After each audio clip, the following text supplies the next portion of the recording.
אנחנו ממשיכים עם האות המפוארת, האות ח'. האות ח' שמסמלת חיים וחן, רוחניות מעל הטבע וכוח הבחירה. אז אני מתרגם. האות ח' חיים, חיים אתם מכירים? חיים וחן. מה זה חן? La grâce. Non? La grâce? Oui, grâce. L'accent circonflexe. Ouais, la grâce à tes yeux. Je trouve grâce à tes yeux. Chen. Chen. Chen, c'est au-delà de la beauté. Hein, nous expliquent nos sages. Il y a la beauté, et au-delà de la beauté, il y a le chen. למצוא חן בעיני אלוהים ואדם. מה זה למצוא חן בעיני אלוהים ואדם? Trouver, j'aime pas le mot grâce, c'est un mot goy, c'est un mot chrétien. Oubliez les mots chrétiens. C'est trouver que, alors on verra tout à l'heure, trouver que là on a une expression d'être vivant. Chen, c'est le contraire, comme Chaim, c'est le contraire de Golem. Hein? Golem, c'est un mec comme ça, là, hein, fait d'argile, qui est figé. Chen, c'est l'inverse de quelque chose qui est figé. C'est quelque chose qui est vivant. C'est quelque chose qui a une expression. Chen, quelque chose qui a une expression, et une expression aimable qui plaît. Elohim et Adam, auprès de Elohim et Adam, qui plaît à Dieu et qui plaît aux hommes. En général, quand on plaît à Dieu, on plaît aux hommes. Vous le saviez ça? Non. Eh bien, je vous le dis. Limtso, et c'est pour ça que la phrase a été dite. Limtso chen benei Elohim ve'adam. Trouver grâce auprès de Dieu et auprès des hommes. Aotret mevatat et nishmat achayim aruchanim. Mechaya et Adam ou Mahamido al Raglav. La lettre Chet exprime la neshama de la vie rouchanite, pas de la vie comme ça, stamite, la vie quoi, hein, voilà, de la vie rouchanite. De la vie spirituelle, si tu veux. Rouchanite, de Rouar. Hein, Rouar, qui est le vent, mais qui est aussi le souffle, qui fait vivre l'homme et qui le met sur pied. C'est-à-dire Mahamido al-Raglav, autrement dit quelqu'un qui est sur pied, mais eh ben, c'est une bête sur pied, comme on dit en français, une bête sur pied. Voilà. Donc il y a le chen rouchani, Le chen, par définition, cette grâce, elle est spirituelle, elle vient du souffle. Pas une grâce comme ça, quoi. Hein. C'est pas la grâce qu'on obtient d'en haut, c'est la grâce qu'on a en bas. D'accord? Il y a certaines personnes, on les voit d'ailleurs, hein? Certaines personnes, parlons de certains rabbanim. Il y a d'ailleurs un excellent exemple ici qu'apporte Rav Zamir, c'est Rav Hatzadik Yaakov Yosef Herman. Je ne sais pas si vous voyez ici, là. Voilà, c'est un Rav qui a travaillé aux États-Unis. Tu le voyais, tu sentais que, voilà, c'était, voilà. Donc, Chen Rouchani, Ve aba'ati al panav agashmim. Aba'a. Atem yodim ma ze aba'a? Aba'a, c'est expression. Aba'a, avec un aïn. Bet, aïn, hey. Aba'a, al panim gashmim. La face, par définition, elle est matérielle. Hein? Une face, c'est des os, des peaux, machin, etc.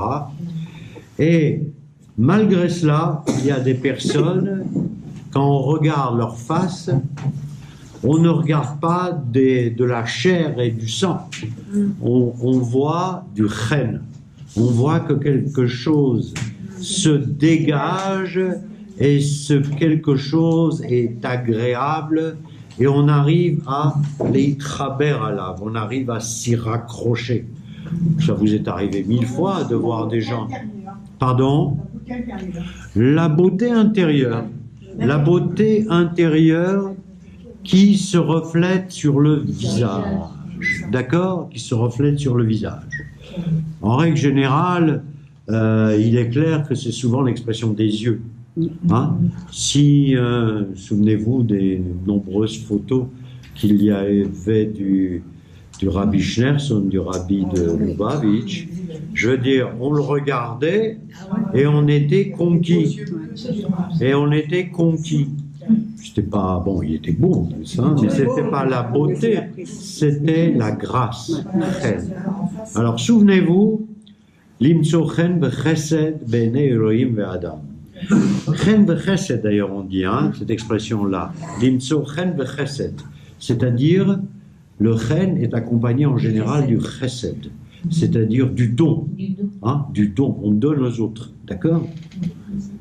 Aba'a, c'est un mot hébreu assez courant, c'est l'expression. Voilà. C'est l'inverse de ce que nous rappelle Rav Zamir, Panaim kfuot. Kafou. Tu m'as dit, mais c'est kafou. Kafou, c'est gelé. C'est gelé. Gelé. Il y a surgelé, si tu veux. Voilà. Il y a des gens, ils ont des visages. En général, ils sont immobiles, c'est-à-dire que voilà. Voilà. Ça peut être inexpressif. C'est inexpressif. Ouais, mais je traduirais pas ça par inexpressif. Hein. Non. Je traduirais ça par un visage Fermé. fermé. Oui. De ce fait, Sans expression. la lettre Chet, elle exprime la vie dans ce monde, c'est-à-dire la vie dans ce monde-ci. La vie dans ce monde-ci, c'est... Alors, la vie dans ce monde-ci, c'est intéressant de revenir tout de suite à la lettre Zayn qui a précédé. On a vu que la lettre Zayn qui a précédé la retraite, c'est une lettre qui est mouvement. D'accord? Mouvement, et moi je l'ai comparé à la lettre Z, Zayn, Z, qui est quelque chose de quelque chose qui bouge d'une façon aléatoire. C'est-à-dire, elle va à droite, elle va à gauche, elle va à gauche, elle va à droite. On ne peut pas vraiment appeler ça la vie, on peut appeler ça tout simplement le mouvement. Voilà. Voilà. Et un mouvement en général assez violent. Hein. En général, la haute Zayn, puisqu'on a vu que la lettre Zayn, c'est aussi la lettre du Klei Zayn, c'est-à-dire des instruments de violence, c'est un mouvement. Voilà. Alors, Chaim Ba'olam Hazeh, donc la vraie vie dans ce monde est exprimée par la lettre Chet, et c'est accompagné par quelque chose qui est très important, qui est ce qu'on appelle le Koach HaBchira, c'est-à-dire la puissance du choix, hein, le choix HaBchira, elle s'exprime dans la Neshama de l'homme, d'accord? HaBchira. HaBchira, alors pour l'instant, soyons simples, entre le bien et le mal, hein? On rentrera plus en détail par la suite. Hein. Mais la possibilité du choix. C'est-à-dire qu'on commence à définir l'homme. D'accord? On avait vu que la lettre Hey, c'est la lettre où la femme, elle est enceinte, elle a Ubar, d'accord? Ensuite, il y a la lettre Zain, c'est le spermatozoïde, le bébé qui sort et qui gesticule.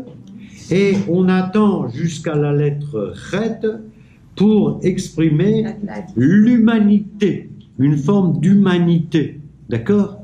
Voilà. Et cette humanité, par définition, une de ses caractéristiques, c'est qu'elle exprime la possibilité du choix. La possibilité du choix entre, pour l'instant, le bien et le mal.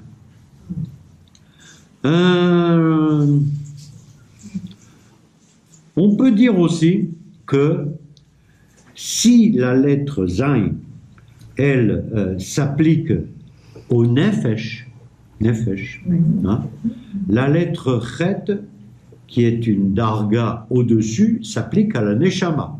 On sait que Nefesh, c'est la vie, mais la vie végétative, d'accord? C'est la vie, ça peut être la vie de l'animal aussi, hein, le Nefesh. Le roi, non, le roi, c'est pas la vie d'un animal. Le roi, ça nous appartient. Voilà. Donc, la lettre Chet nous amène au monde Rouhani qui se cache dans la matière brute. D'accord? Ce qu'on appelle en hébreu Bema'atafa achomrit shel haolam, dans l'enveloppe matérielle du monde.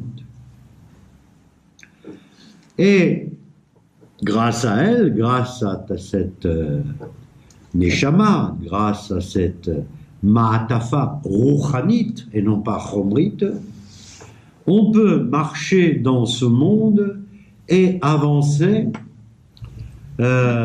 selon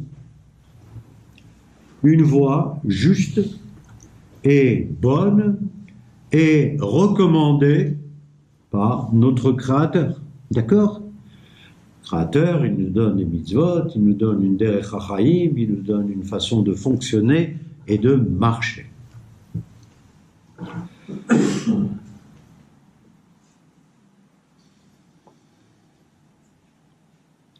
Alors, nous dit Rav Zamir, c'est-à-dire, si on ne marche pas dans la voie droite, eh bien, noflim bebor amok. On tombe dans un puits, dans un gouffre, dans un trou profond. Comment le sait-on dans la lettre Chet? Simplement, la lettre Chet, elle est ouverte vers le théum, vers le bas.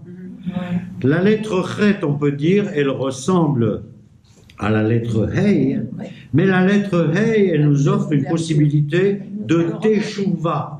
Elle nous offre une possibilité de retour grâce à la fenêtre qui est là-haut. D'accord? Donc la lettre Hey symbolise un espèce de va-et-vient entre l'homme qui tombe, l'homme qui se relève et l'homme qui revient par la petite fenêtre qui est à gauche. La lettre Chet, elle est un peu binaire. Tu tombes ou tu tombes pas. D'accord? Ou bien tu tombes ou bien tu tombes pas. Donc, la Bechira, le choix est aux mains de l'homme. Im liot chet mi Elokim. Alors, le mot chet mi Elokim, c'est chet qui s'écrit chet taf. Chet, ça veut dire avoir la crainte. Hein? Chet, c'est chet taf. C'est avoir la crainte de Dieu. Chet mi Elokim, c'est avoir la crainte.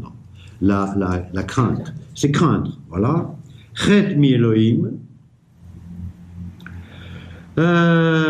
Mechouté, là on va utiliser un certain nombre de mots.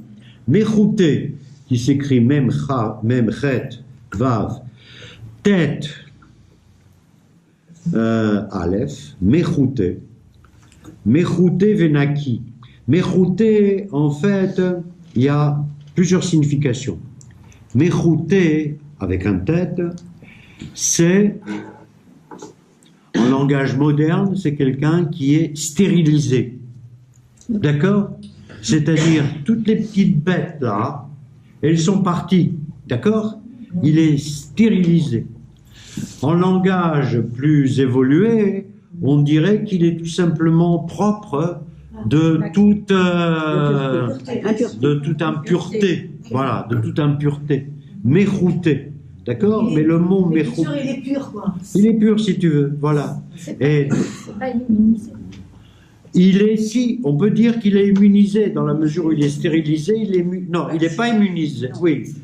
Hein, il est immunisé ou il n'est pas immunisé? Je ne pense pas qu'on puisse utiliser le terme de immunisé. Pourquoi? Parce que quand tu es immunisé, tu n'as plus la tentation du mal. Or, le Koach HaBchira, le choix, t'offre toujours, quelle que soit la situation, une alternative entre le bien et le mal. Je veux dire, pour les petits, pour les méchants, pour les bons, pour les tzadikim, pour les rechaïm, pour tout le monde. Donc, personne n'est immunisé. Voilà, personne n'est immunisé. Donc, on ne peut pas dire ça. On peut dire qu'il est naki mikol avera. C'est-à-dire qu'il est, voilà, il est propre, voilà, a priori. Voilà. Alors, où il est chet, taf, où il est choté, chet, vav, là, chet, vav, tête, hey, choté, c'est fauteur, choté.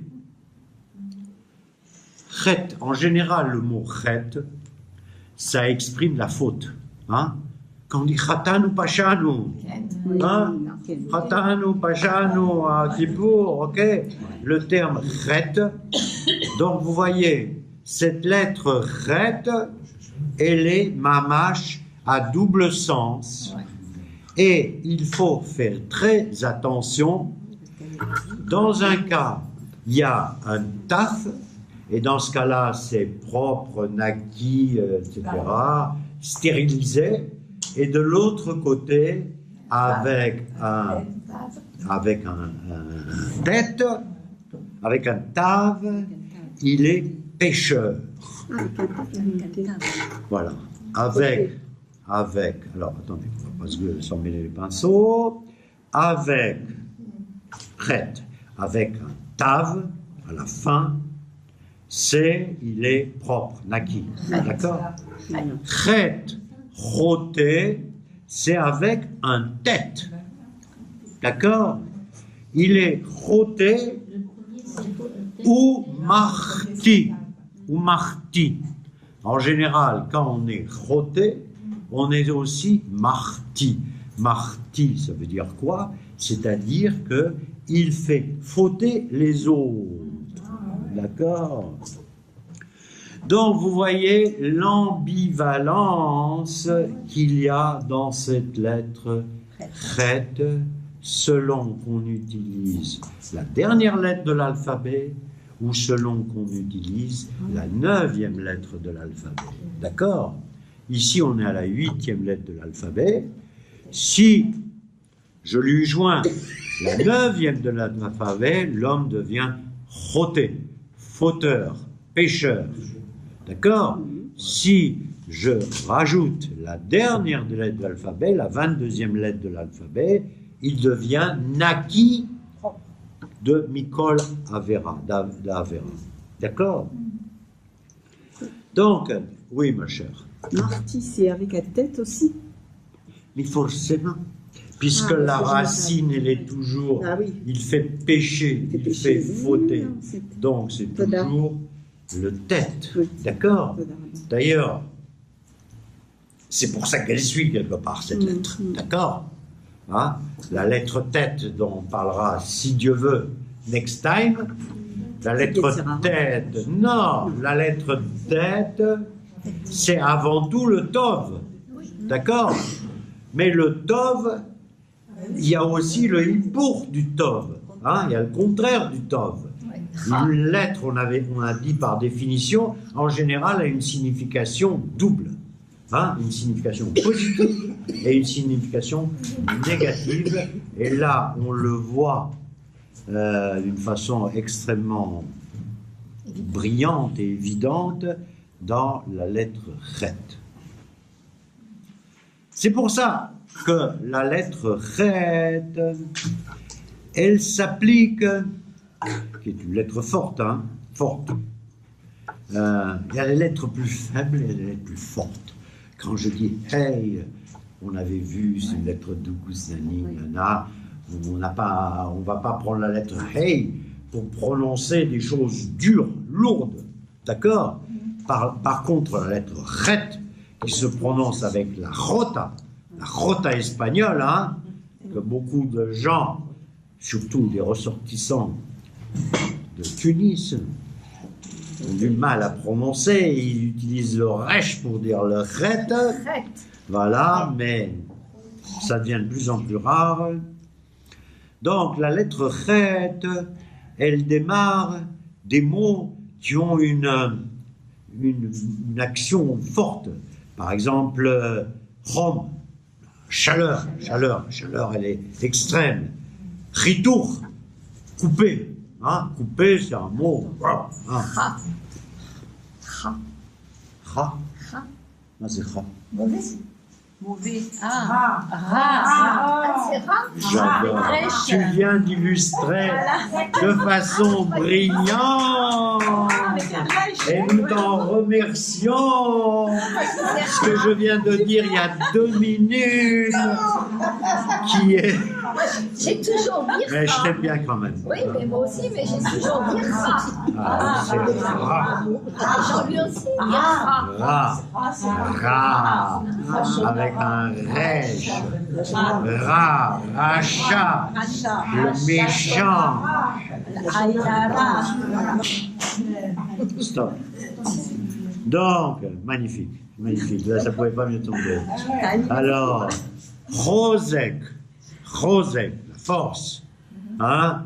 Je sais pas moi. Chetz. Flèche et chetz. Flèche. Qu'est-ce qu'il y a? Je sais pas. Cherev. L'épée. Cherev, l'épée. Donc vous voyez, cette lettre-là, c'est une lettre de puissance. Et en plus, c'est une lettre... On ne te voit plus là. Si, ça avance. C'est une lettre, comment dirais-je, dans les mafienim, dans les caractéristiques de l'homme, il y a des regachot chamim, ce sont des sentiments chauds, voilà. Chesed, chemla, avoir pitié, tachmol al-mishéou, riba, aimer quelqu'un, apprécier quelqu'un, les chavev, ça vient de habébé, il y a habébé, ça vient de là, ouais, c'est quelqu'un qui est cher, hein, etc.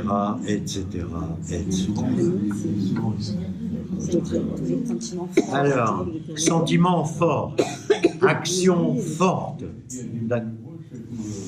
Mais attends, mère, fais-nous profiter de tous. Qu'est-ce que tu dis?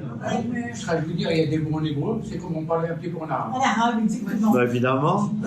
C'est l'arabe. Je vous ai raconté que j'avais un prof de Zohar, et je vous l'ai dit plusieurs fois, mais ça fait rien, parce que là on enregistre. Et je lui dis, moi j'ai un mal fou en araméen. Il me regarde comme ça, il me dit, comment ça se fait que tu as un mal fou en araméen? C'est simple l'araméen, il suffit de connaître l'hébreu et l'arabe. Je dis, c'est simple. Ben, je dis, je suis désolé. L'hébreu, bon, à peu près. L'arabe, wallah, walou, walou. Bah, walou, je connais rien. Bon. Alors, mais si Dieu veut, j'apprendrai un peu d'arabe. C'est-à-dire, en apprenant l'araméen, on apprend quelquefois l'arabe, mais on ne sait pas comment l'utiliser. Alors qu'en apprenant l'arabe, on sait souvent se retrouver en araméen, c'est vrai. Mais bon, c'est comme ça. Hein, voilà. On ne peut pas tout savoir, et puis j'ai été fabriqué en Europe centrale, on n'enseignait pas l'arabe. Alors, la lettre Chet, elle apparaît pour la première fois dans la Torah. Vous qui connaissez tout Bereshit par cœur, hein, quand est-ce qu'elle apparaît, la lettre Chet? Essayez de... Voilà. Vous savez comment on fait pour faire ça? Je peux vous le dire déjà que ça apparaît au début de Bereshit. Alors, donc, quand est-ce qu'on retrouve où est-ce qu'on retrouve la lettre Chet? Il vous suffit pour ça de prononcer les premiers mots de Bereshit. Bereshit bara Elokim et hashamayim ve'et haaretz ve'haaretz hayta tohu vavohu ve'choshech al pnei tehom ve'ruach Elohim merachefet al pnei hamayim. Je l'ai dite. C'est Bara ou Bara? Bara, avec un resh. Bara Elohim et hashamayim ve'haaretz ve'haaretz hayta tohu vavohu ve'choshech. Voilà. Et l'obscurité sur la face de l'abîme. Alors, ce choshech-là, cette obscurité, nous dit Rav Zamir, cette obscurité, le choshech de là, choshech al pnei tehom, l'obscurité sur la face des abîmes, c'est ce qui qualifie l'homme sur ce monde, dans ce monde. C'est-à-dire l'homme au départ, et surtout l'homme s'il n'a pas la neshama, ce n'est jamais qu'une obscurité sur la face de l'abîme. D'accord? Voilà, Rocher al pnei tehom. Hein? On dit d'ailleurs de cette personne, elle est chashoucha. Cette personne est sombre. Ça se dit, chashouk. Chashouk, c'est quelque chose de sombre. Et non pas chashoud, suspect. Alors, lui il nous dit, dans son hébreu magnifique, chez Me'afien et traillé à Adam, Baolam, Azé, à Chomri, qui caractérise les Afien, c'est caractérisé, Aleph, P, Yud, Yud, Nun. Chez Me'afien et traillé à Adam, Baolam, Azé, à Chomri, qui caractérise l'homme sur ce monde-ci, ce monde fait de matière. Okay. Alors, l'homme dans ce monde fait de matière est exposé d'une façon permanente au libre arbitre, au choix. D'accord? Et c'est évident, je veux dire, à chaque moment de notre vie, même les occasions les plus triviales, les plus simples, on a toujours le choix entre aller à droite et aller à gauche. Alors, quelquefois, aller à droite ou aller à gauche, c'est kiff-kiff bourrico, comme on dit chez nos amis. Hein? Oui. Mais, kiff-kiff bourrico. Mais, souvent, hein? Quand il arrive quelque chose, on espère. Oui. On l'a pas choisi, c'est pas nous. Non, je suis en désaccord avec toi. Quand arrive quelque chose, on nous demande de réagir par rapport à la chose qui arrive. Que quelque chose arrive, c'est clair que c'est pas toi qui as provoqué cette chose. Alors moi, je pense pas ça. Je pense, par exemple, que, voilà, on doit envoyer un papier quelque part. Et ce papier, pour une raison quelconque, je ne l'envoie pas. Le lendemain, je vais dans un bureau et on me dit il faut envoyer un autre papier qu'on va vous donner aujourd'hui. Par exemple, une banque, on va vous donner aujourd'hui le papier. J'ai bien fait de ne pas faire la chose, mais c'est pas moi qui l'ai choisi. C'est toi. Attends, donc tu dis, attends, je dis ça va. Tu dis, voilà, j'ai un papier à envoyer, je ne l'envoie pas. Le lendemain, j'arrive dans un endroit, on me donne un papier à remplir. Et moi, je te dis la chose suivante. Si tu as un papier à envoyer à un moment T, et si tu décides de ne pas l'envoyer, d'abord, c'est ton choix.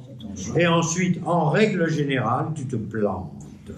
Ah, une seconde, laisse-moi continuer. Tu te plantes, parce que si on t'a demandé de l'envoyer à un moment T, c'est qu'à un moment T plus 1, eh bien, il va se passer une situation différente qui fait... Tu n'avais pas la cartouche. Non. C'est pour ça qu'il dit la cartouche, je l'avais pas. Non. C'est pas un fait de ma part. Ce que je veux dire simplement, c'est qu'on a toujours le choix entre le faire et le pas faire, le faire bien ou le faire moins bien. C'est pour ça que je me dis, vous pouvez décider de faire quelque chose, pourquoi choisir? Mais parce qu'en général, alors je réexplique, en général c'est ce qu'on appelle soit l'acte manqué, d'accord? L'acte manqué, c'est en général on appelle ça un oubli, mais un oubli c'est très très souvent un acte manqué, ou c'est une forme de, je sais pas moi, de paresse, de fatigue, de ce que l'on veut, de lapsus, utiliser un mot, hein, ou de laxisme, etc. Il faut être clair. Les situations qui arrivent sont toujours des situations qui ne sont pas de ton fait, mais face à cette situation, tu es confronté au koach ha-bechira, à la possibilité du choix. Et ça, tu n'y changes rien. D'accord? Ça, tu n'y changes rien. Alors, quelquefois, ça ne tire pas à conséquence, mais souvent, ça tire à conséquence. En fait, le fait de ne pas l'avoir fait à ce moment ça peut avoir une meilleure... Enfin, c'est pour ça que je dis que c'est Dieu aussi qui dirige, mais je ne vois pas de meilleure incidence. Parce que le lendemain, quand c'est fait, on est dans une meilleure situation. D'accord. Alors, Dieu dirige son monde et il a voulu que tu ne le fasses pas le jour T, mais le jour T plus 1. Alors, d'abord, moi, je vais te dire une chose. Et je le dis souvent à mes amis très plus religieux que moi. Laissez Dieu faire son boulot. D'accord? Ne vous occupez pas de choses qui vous dépassent. D'accord? S'il a envie de te faire gagner au loto le lendemain, eh bien, c'est son travail. D'accord? Qu'est-ce qu'il attend de toi, Dieu? Il attend de toi uniquement que tu achètes un billet de loterie. Comme disait l'autre, mon Dieu, je ne gagne pas au loto. Et Dieu lui dit, mais au moins achète un billet. D'accord? Entre acheter un billet ou ne pas acheter un billet, ça dépend de toi. Et nous en avons terminé. Nous avons terminé. Grâce à Dieu. Grâce à Dieu. Eh bien, qu'ils disent ce qu'ils veulent. D'accord, qu'ils disent ce qu'ils veulent. On ne doit pas tout remettre entre les mains. Moi, je pars du principe que ce qui me préoccupe, moi, c'est ce que disent les chachamim. D'accord? Et les sages. Moi, je ne m'occupe pas des, comment dirais-je, des superstitions, ni de ce que fait Dieu. Non, laisse-moi continuer maintenant. De ce que machin, de ce que fait Dieu, de ce que fait pas Dieu. Moi, je me préoccupe uniquement de ce que me dicte ce qu'on appelle mon Sechel HaYashar. Sechel HaYashar, c'est mon esprit droit, et non pas mon esprit tordu. Sechel HaYashar. Sens commun, non? Sechel HaYashar, je ne traduis pas. Moi, si je pouvais faire ce cours uniquement en hébreu, je serais content. Donc, je le fais en français, mais je ne veux pas chercher le mot juste en français. Ça ne m'intéresse pas et surtout, ça ne nous apprendra rien. Vous connaissez le français, en principe. Donc, le Sechel Hayashar, c'est une expression, je répète plusieurs fois, ça énerve les gens qui me regardent, mais ça fait rien. Sechel Hayashar, c'est Dieu m'a donné un Sechel, il m'a donné un Sechel Hayashar, un esprit qui me permet de réfléchir avec justesse, et je ne dois pas utiliser mon Sechel Akum. Akum, c'est tordu. Hein? Il y a des gens qui réfléchissent avec un esprit tordu. C'est pour ça qu'on les appelle les tordus. D'accord? Sechel Hayashar, not Hayashar, c'est ce qu'il y a de beaucoup mieux. Ayachar. Voilà. Ayakou avec un. Hayashar, Yud, Shin, Yud, Shin, Resh. Ok, nous continuons. Akum. Kahaï. Aïn. Ok. Nous dit aussi Rav Zamir, j'aime beaucoup.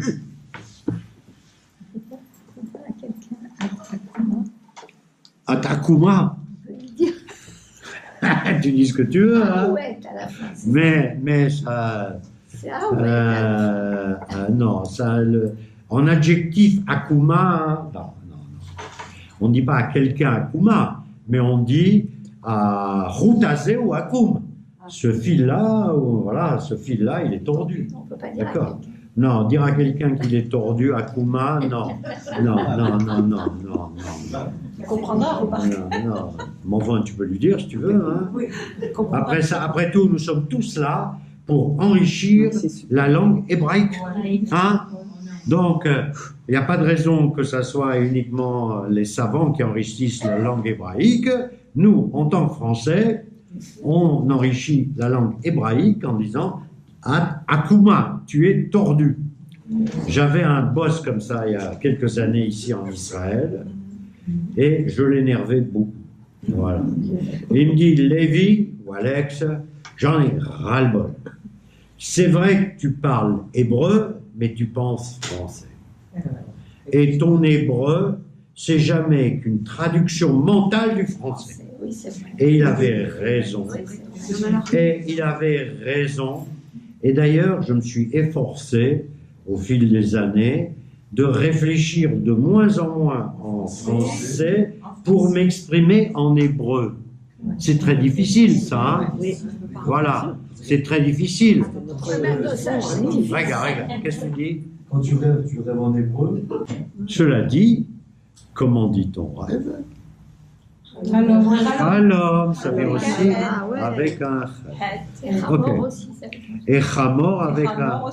Voilà. Et Chomer, la matière. Voilà. Alors, nous dit Rav Zamir, Tafkido shel Adam, les Hidgaber al Amatafa a Chomrit. Donc, sur l'enveloppe matérielle. Velegalot et à emet à ne'elemet baolam. Et de découvrir les galotes, la vérité, ne'elemet, qui est, ne'elam, c'est caché. Hein? Ne'elam, Nun, Ain, Lamed, Mem. Baolam. Nun, Ain, Lamed. L'inol. Ça vient de l'inol. Un inol est adelet.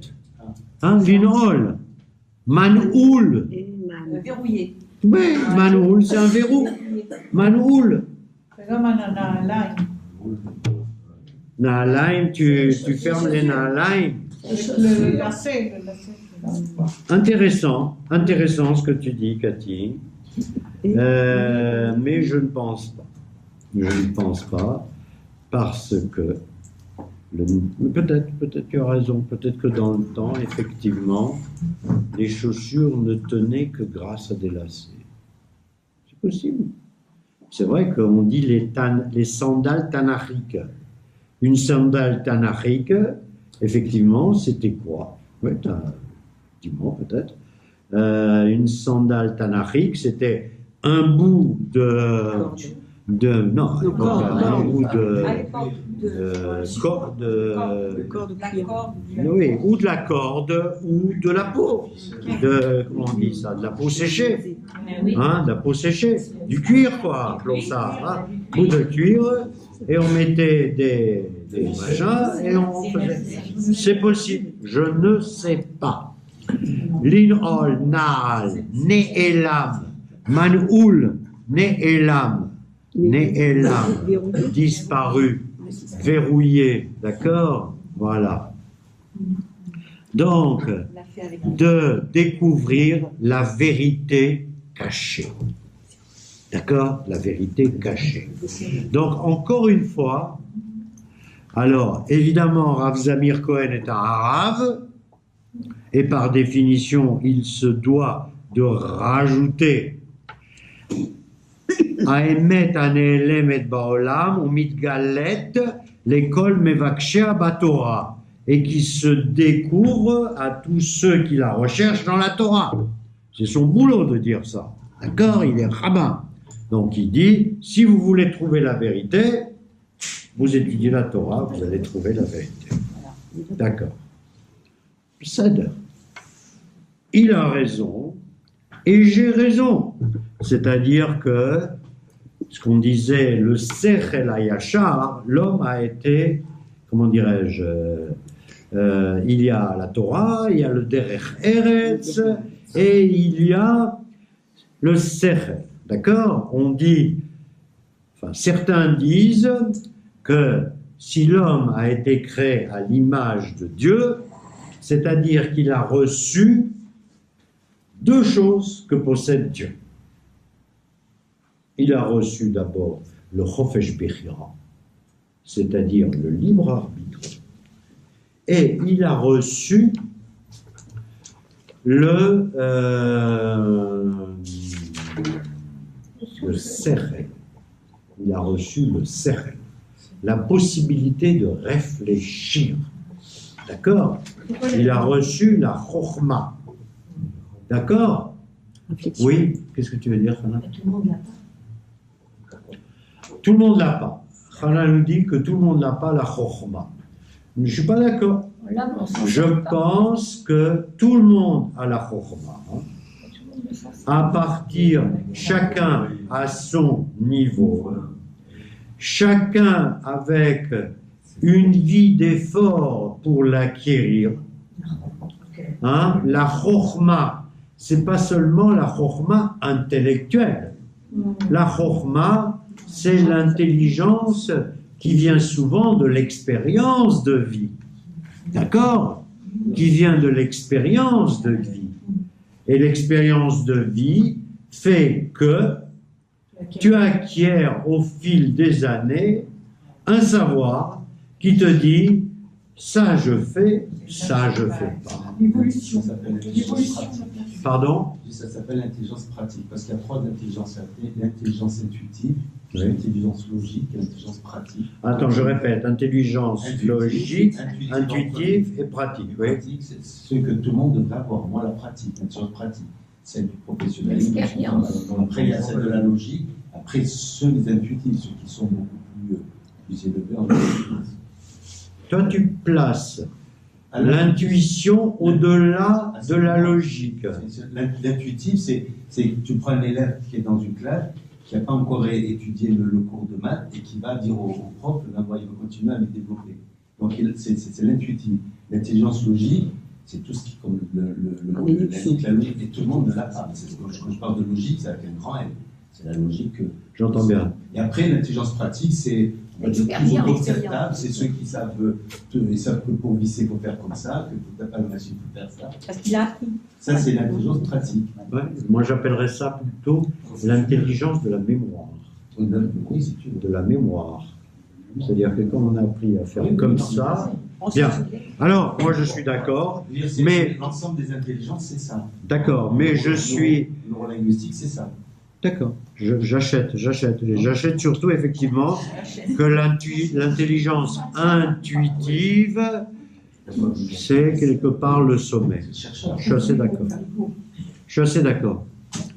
Et que l'intelligence logique, en fait, c'est des clis, c'est souvent des outils que l'on met en œuvre pour y arriver.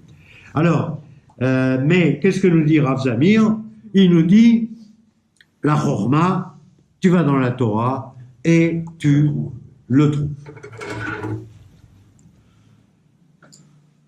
Laissons à Rav Zamir ce qui appartient à Rav Zamir. Mais il dit aussi autre chose. Il dit non seulement de trouver la vérité, c'est pas la Chorma d'ailleurs, on parlait de la vérité là, de trouver la vérité, mais surtout de vivre avec elle en bonne harmonie, de vivre bien.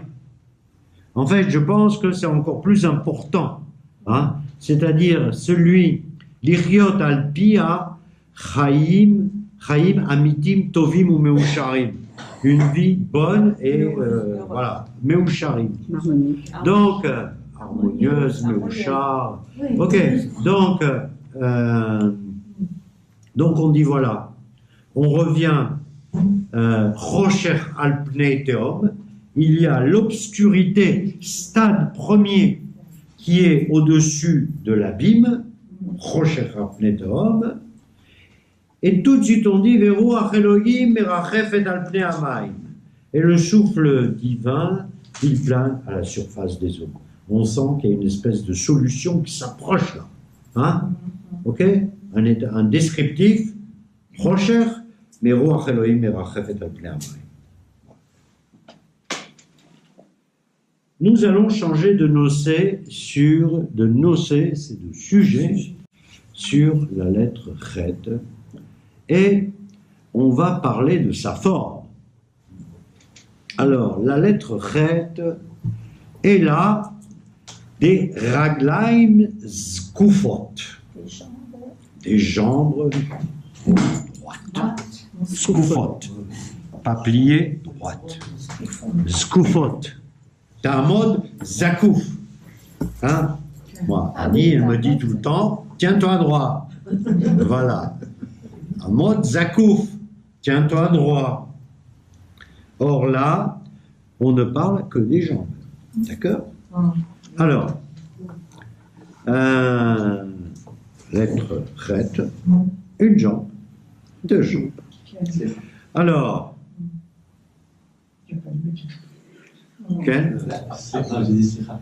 la lettre Chet, elle est faite du Resh, Et du Vav. Regarde, très intéressant. Tu vas le dire après, parce que a priori, je ne suis pas de ton avis, mais ça fait rien, on va développer. Vas-y, Resh et Vav. C'est quand on a fait c'est quand on a fait des cours d'écriture. Ah, d'écriture.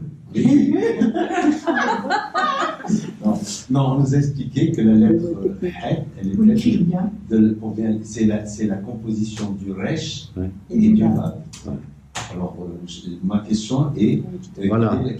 Alors, justement, j'allais y venir. Non, tu as raison. Elle est faite, effectivement, du Resh et du Vav. Et c'est cette combinaison du Vav que vous avez expliqué, qui est quand même une lettre quand même... La lettre basique, c'est la lettre de la nature accomplie, fermée de ses six côtés. Le Resh de... je sais pas de quoi. Le rachat. Le rachat, par exemple. Je ne sais pas. Voilà, donc c'est ça que je voulais... D'accord, ok. Ben justement, c'est ça que je vais vous expliquer. On y arrive. Alors, il y a ici... Regarde, il y a ici un petit descriptif, mais il est tout petit, de la lettre Chet, ce qu'on appelle écriture stam. Hein? C'est-à-dire quand on écrit dans la Torah, ou Sefer Torah, Mezuzot Tfilin.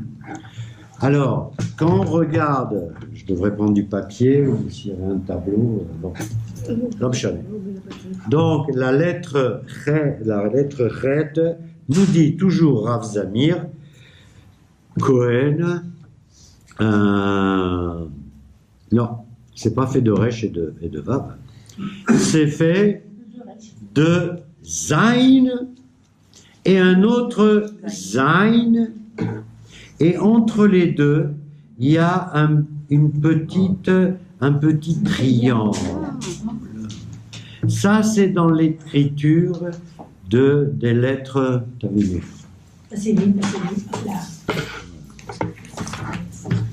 Donc, il nous dit, voilà, la lettre Chet, elle est comme ça. Et pourquoi vous avez fait un triangle Je t'expliquais, ma chérie, c'est justement inspiré. Alors, ce triangle, alors, donc, deux zayn, deux épées, d'accord? Deux épées. Règle. Mais c'est ce que je vous dis, moi. Alors, attendez, je répète. Je vous ai dit la lettre Chet dans l'écriture Stam. Quand je dis l'écriture Stam, apprenez ça, c'est l'écriture Sefer Torah, Mezuzot et Philin. Ok? Donc, c'est pas l'écriture dans le Sefer Torah, c'est l'écriture des scribes. Téphilin. Alors, je vous montre ça en mieux. Voilà. Donc, deux zayn et ici un tout petit toit. Un tout petit toit qui se dirige vers le haut. Or, vous savez qu'il y a beaucoup de lettres de l'alphabet qui ont ce qu'on appelle les ktarim. Des ktarim ou des tagim, ce sont des couronnes ou des signes. D'accord? Des couronnes, des signes. C'est comme ça qu'on les écrit. D'accord? Bien. La lettre Chet, elle ne l'a pas. Elle a tout simplement un petit triangle. Et le sofer, il fait une lettre fine en haut pour rattacher les deux zayn. Donc, ça veut dire quoi ça? Ça a évidemment une signification. C'est Zoug. D'accord? Zoug. Zoug. C'est le couple. Ah oui, c'est joli. C'est joli, absolument. C'est... non. C'est ce qu'on appelle Eshet Kenegdo. Il lui a fait une femme contre lui. Contre, ça peut s'interpréter de tas de façons différentes, hein, pour le contredire aussi. Hein. Eshet Kenegdo, d'accord? Donc il y a un ici et un autre là, d'accord? En attendant, ce sont deux lettres zayn, d'accord? Deux lettres zayn qui sont côte à côte et qui sont rattachées par un petit tchoupchik en forme de triangle. Alors, règle.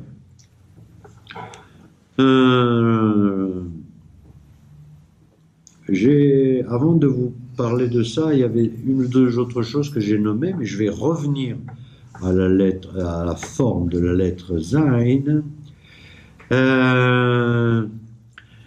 Je vous ai donné une phrase qui était Ve'imtsa chen ve'chesed b'nei Elohim ve'adam. Il a trouvé grâce. Là, je vais vous en donner une autre qui est Chochmat Adam Tahir Panav. L'intelligence d'un homme fait en sorte que sa face est éclairée. D'accord?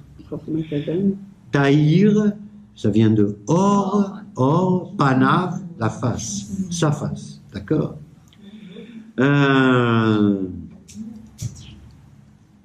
Autrement dit, un homme, on a parlé tout à l'heure du libre arbitre, etc. On a parlé du chen qui se dégage, mais on a parlé aussi on va parler là, de l'intelligence qui illumine la face. Et là, c'est vraiment flagrant. Il y a des gens qui ont l'air de bœufs, faut voir les choses en face, et il y a des gens qui n'ont pas l'air de bœufs. Voilà. On voit sur eux, quand on les regarde, que il y a quelque chose derrière l'expression, même si l'expression, elle est figée. Alors maintenant, s'il a à la fois Chokhma et Chen, dans ce cas-là, c'est fabuleux. En général, on n'a pas les deux. Hein. Voilà. Mais on peut avoir les deux. Il y en a qui l'ont. Non, on parle de deux Klizain. Nous parlons de deux instruments de guerre qui sont mis côte à côte. Et on dit que ces deux Klizain, côte à côte, sont là pour deux choses. D'abord, pour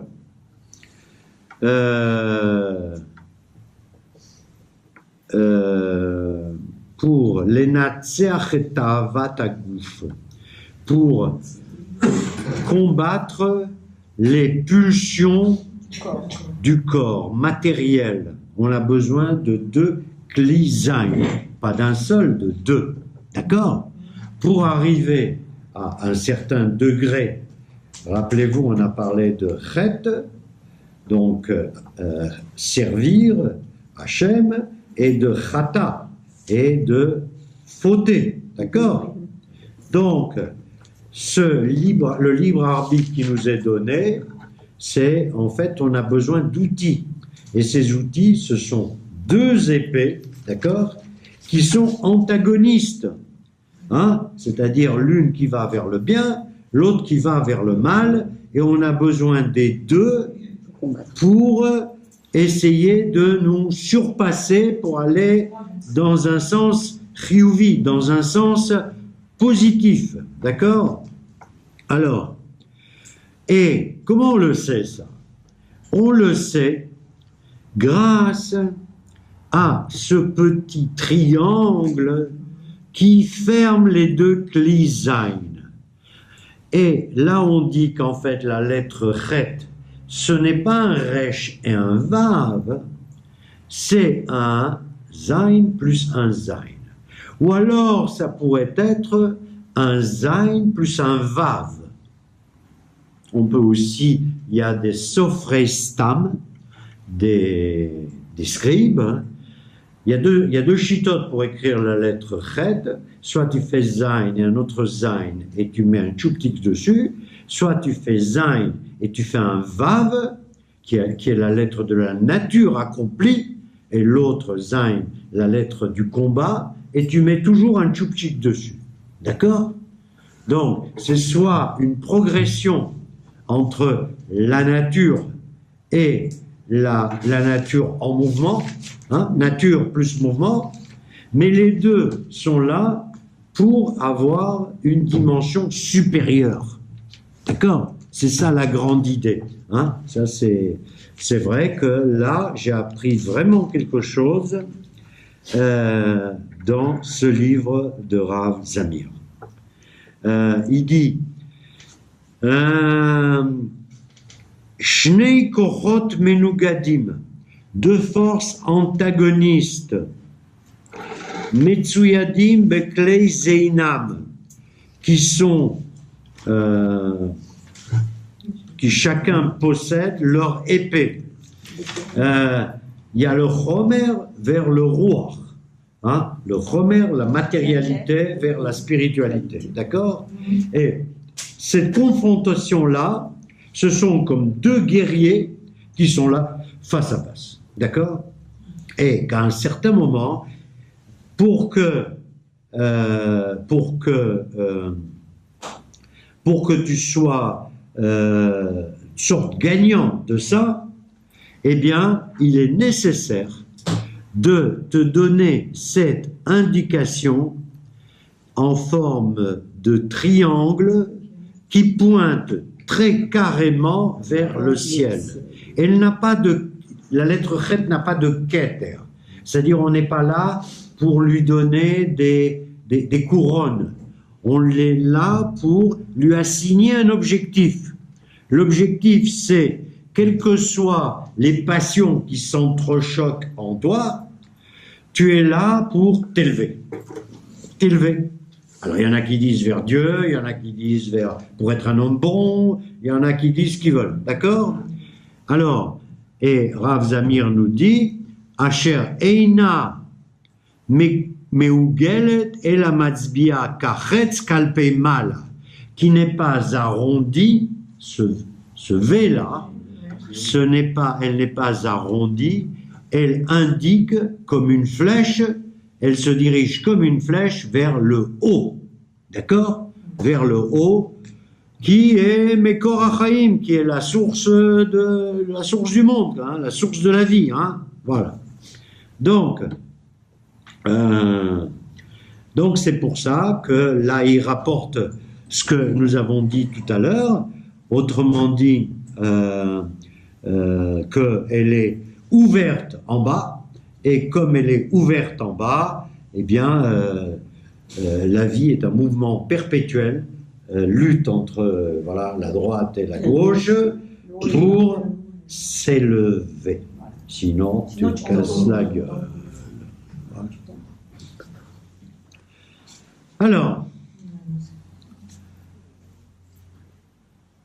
Alors, là, il parle de choses compliquées parce que je n'ai pas l'accent. Il parle de Ofen Agiata, la façon de prononcer. Mais je ne suis pas très bon là-dedans. Mais il nous dit quand même que d'un côté, il y a Chet ve'avon. D'un côté, il y a ce qu'on a vu tout à l'heure, c'est-à-dire la faute, le pécheur, et avon. Avon, c'est la même chose, hein, c'est aussi la faute. Hein. Chatanu, pashanu, avinu. Hein? Rappelez-vous qu'il y a des mots qui vous échappent, reportez-vous au Kippour. Chatanu, pashanu, avinu. Avinu, ça ne veut pas dire mon père. Hein? Avinu, ça veut dire nous avons fauté, avec deux vaves. Avinu, avinu, avinu. Ok, donc d'un côté, il y a le chet et le avon, avec un aïn. Avon, ça s'écrit aïn, double vave, nun. Chazak. Toutes mes félicitations. Avinu, avon. Et de l'autre côté, il y a le chitouille et le toar, ce qu'il nous dit. Le chitouille, c'est-à-dire, appelons-le comme ça. Chitouille, c'est en fait, c'est en hébreu classique, le chitouille avec un tête, c'est la désinfecter. Marrant, hein? Chitouille, c'est-à-dire que quelqu'un, il est naki. Chitouille, chitouille, chet yud, tête, vav yud. Chitouille, c'est désinfecter. Voilà, d'un côté la faute, de l'autre côté, on est débarrassé des impuretés. D'accord? Voilà, tor, taor, okay. Pureté. D'accord? זהו, לא נגיד יותר על הנושא הזה, ובגלל שהזמן עובר, אז נעבור. Alors, il y a une phrase que j'aime beaucoup aussi, puisque je vous donne des phrases comme ça qui sont importantes. Ça peut, si vous les retenez par cœur, vous montrerez que vous avez de la culture. Ça fait toujours impression. Hein. Ça fait Zéosé Rochem. Vous connaissez la Asot Rochem. C'est impressionné. D'accord? Donc, j'en ai donné deux déjà. Je ne vous demanderai pas de les citer.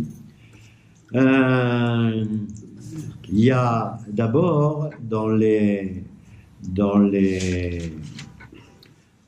la tchouva tel que le conçoit le Rambam, Maïmonide, il cite une phrase Ya'azov Racha Darko Veish Avon Marshavotav. Ya'azov de l'Azov, Yud Ain, Ya'azov Racha Reshin Ain Darko. Donc le méchant, le Racha, il abandonne sa route. Veish Avon, l'homme qui commet des avonotes, des péchés, des choses pas bien. Avon, Aleph, double vav, Ouais, double vav, ça fait W, hein? Oui, oui. Marrant, ça. Tout à fait. Hein? Double vav. J'ai jamais pensé à ça. Double vav. Dans la Ish avon marchevotav. Et le pécheur, c'est pensée mauvaise. Ish avon marchevotav. C'est marchavot.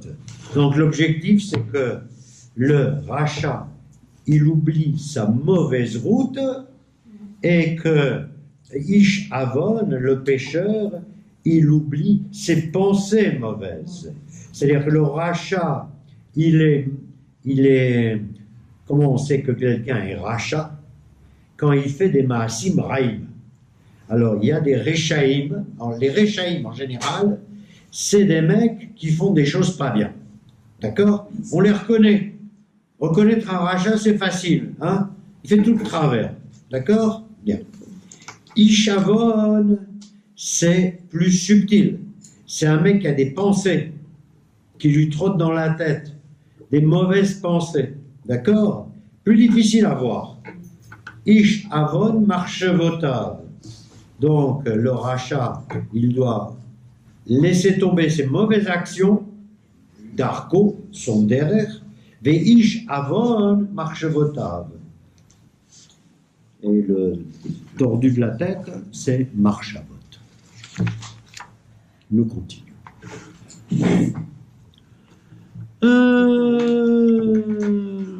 Martine, etc. Voilà. La lettre chet, par définition, elle s'applique avant tout à quel mot? Quand je vous dis chet. Voilà. Non, mais d'abord, vous voyez la lettre chet, comment elle est foutue, quoi. Hein? Un dénuptial. Oh, c'est joli. Quoi? Un dénuptial. C'est la romantique qui parle. À la croupa. À la roupa. Ouais, elle a 4 jambes, la roupa. Mais enfin, c'est vrai que la roupa, quand on la regarde de face, elle n'en a que 2. À la chala. Ah, c'est joli ça aussi, chala. Eh ben moi, je pense au chai. Tout le monde qui porte ici un chai. Chet, yud. D'accord? Oui. Chai. Alors, le chai, en fait, quand on dit Am Israël chai, Oui. d'accord? Le peuple d'Israël est vivant. Est vivant. D'accord? Et la lettre chet, en fait, elle signifie, elle symbolise, elle indique la vie. D'accord? Quand on rajoute, mais quand on dit chet, on dit chet, yud, et il y a un taf à la fin. Chet, comment on écrit chet? Chet, yud, taf. D'accord? Taf. Or, chet, qu'est-ce que ça veut dire? Chayat. Chayat. Chet. C'est une bête. Chayotare. Chaya. Voilà, chaya. C'est par définition l'inverse d'un homme. C'est une bête. D'accord, c'est une bête. Ok. Ça signifie quoi que le chet, quand on le dit en entier, on obtient bête.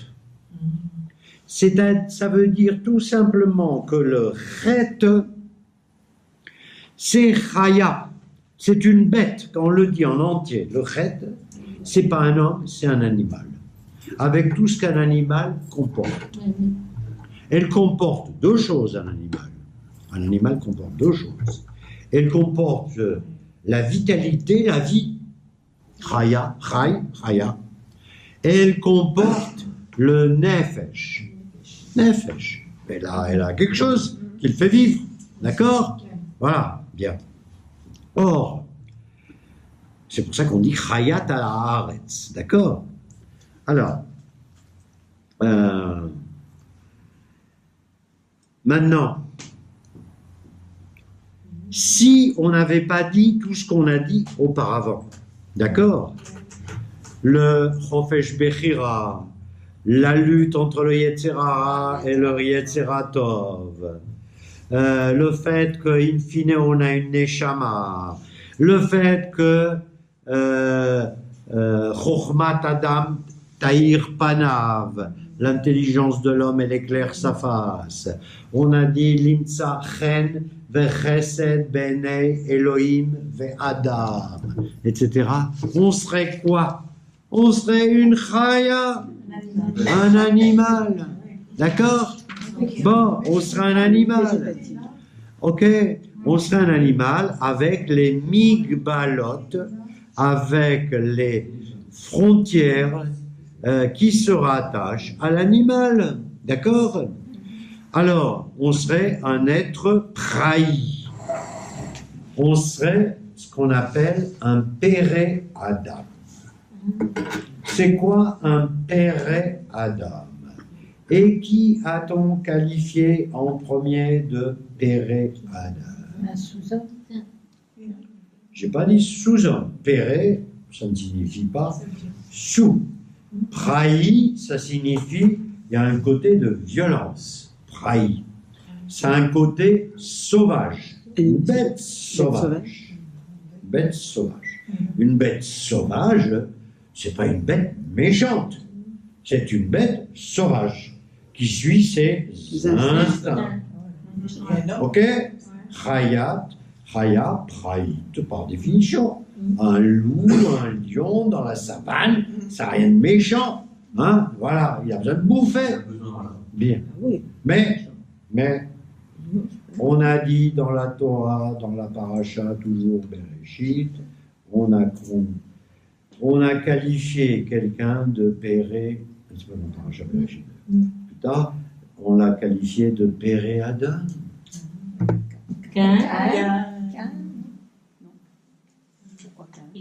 Parce qu'il a tué son frère. Parce qu'il était dans les champs. Voilà, trahi. Ça.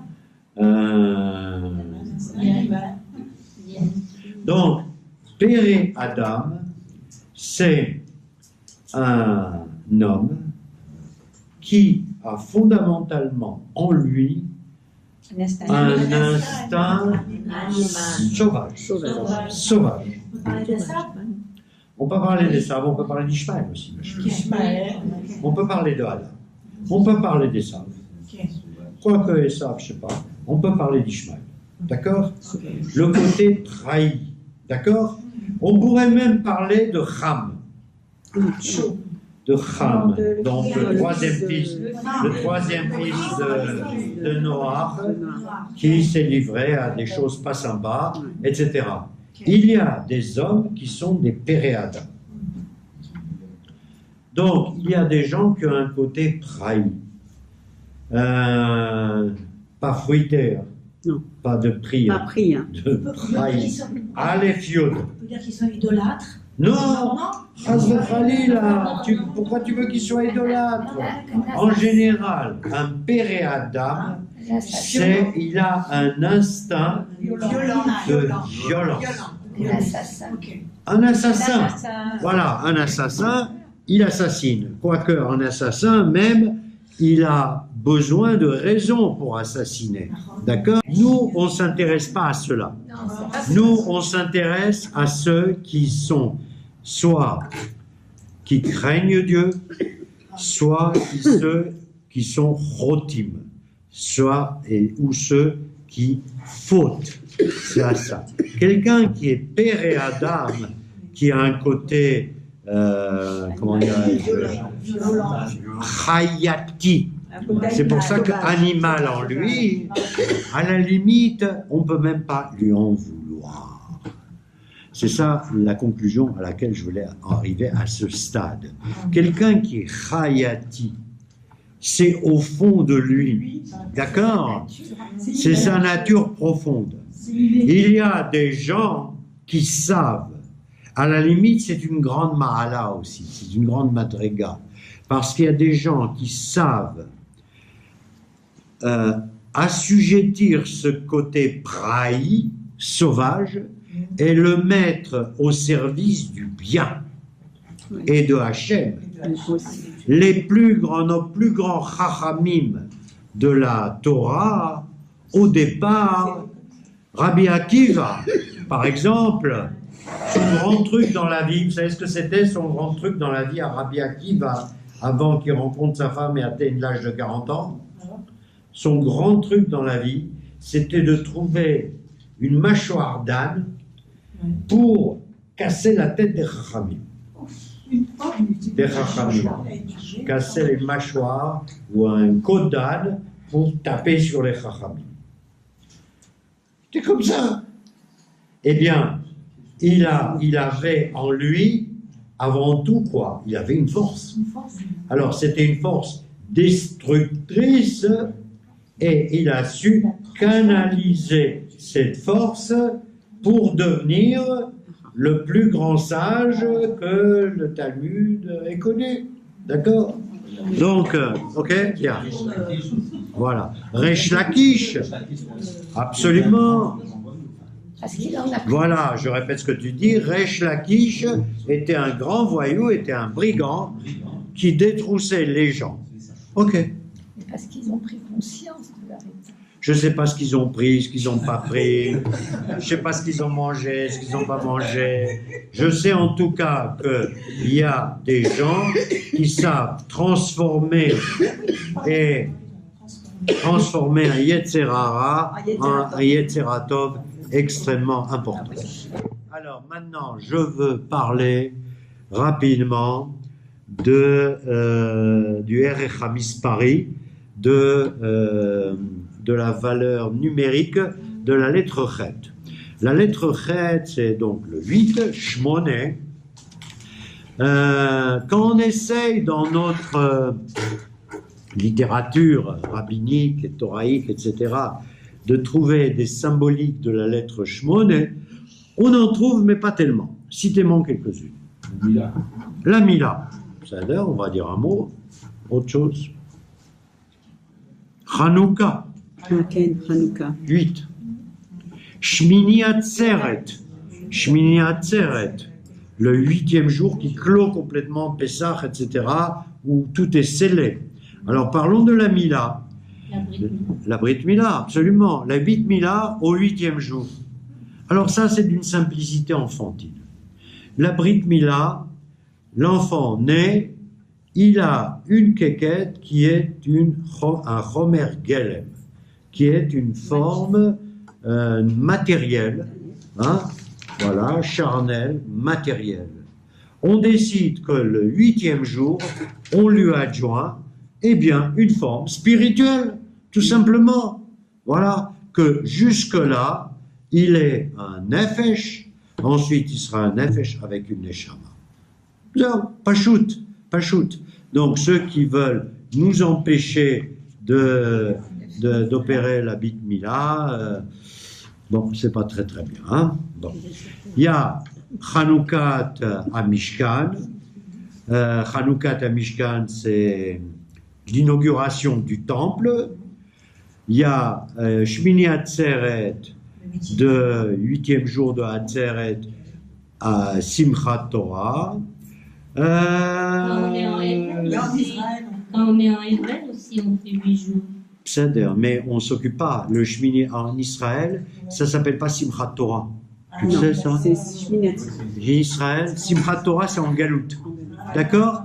Shmini Atzeret. Shmini Atzeret.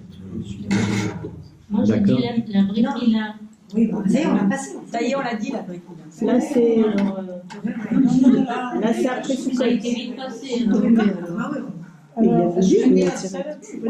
Shmini Atzeret. Après Sukkot. La Brit Mila. La Shmini Atzeret, elle clôt Sukkot, elle clôt Sukkot, et en même temps, elle permet de clore définitivement le din de Kippour. Vous savez ça? Le din de Kippour. Shmini Atzeret, c'est clac, n'est-ce pas David? Voilà, Kippour. Et il y en a même qui disent qu'on peut aller jusqu'à Purim.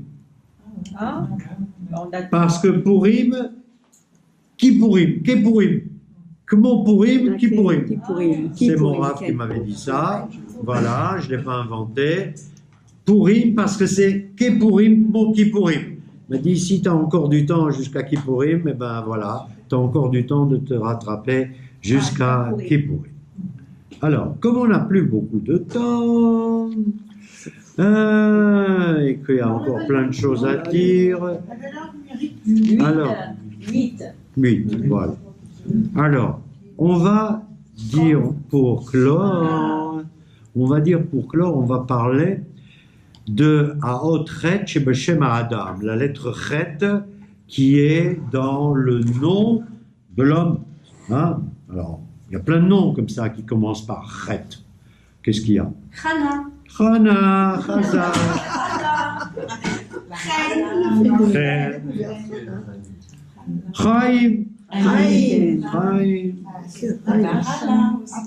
Cheskia, Dans les prénoms. Hanan, Hananen, il y a plein de lettres. Bon, il y a plein de mots comme ça. Évidemment, c'est une lettre qui est super. Hein, c'est une lettre qui mevatat et nishmat achaim, qui exprime la neshama de la vie. C'est le chen, c'est le koach habrira, etc. Donc, quelqu'un dont le premier mot de son prénom commence par chen, il a de la chance d'être un brave gars, comme on dit. Un chacham, la malo. Okay. Alors, en tout cas, en général, c'est un homme qui est cham, qui est chaud, qui est, voilà, qui est aimant, qui est charoutz. Charoutz, comment on traduit ça en hébreu? Charoutz. Charoutz, c'est qui va souvent vers le bien. Quelqu'un qui se dépêche pour faire du bien. Charoutz, je sais pas comment on dit ça en français. S'en fout, charoutz, regardez dans votre dictionnaire. Hein? Charoutz, celui qui se précipite pour dire le bien. Maïeshrod, c'est chesed, c'est chamoud. Chamoud, absolument, du mignon. Chesed, etc. Chochma, voilà. Donc c'est un être super. Seulement,